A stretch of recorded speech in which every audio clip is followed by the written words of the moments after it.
हरिओम।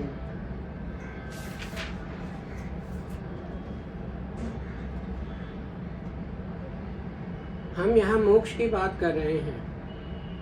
कर्म का चयन आप करते हैं।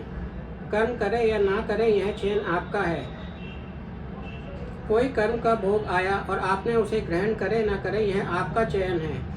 आपको उस क्षण में उस काल को पहचानना होगा जब कर्म फल उपस्थित हो।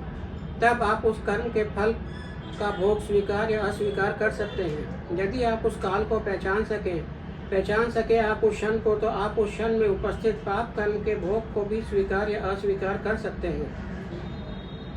इसके लिए आप सहज भाव से अपनी श्वासों का ध्यान रखिए कि आपकी श्वास कैसे चल रही है। श्वासों के बदलाव आपको पता चल जाएगा जब भी कोई कर्मफल उपस्थित होगा, या फिर आपको ग्रह नक्षत्रों की विद्या का पता हो, तब आप पता चल सकता है कि आप उपाय कर सकते हैं। उपाय भी तो अपने कर्मफल को असर करता है।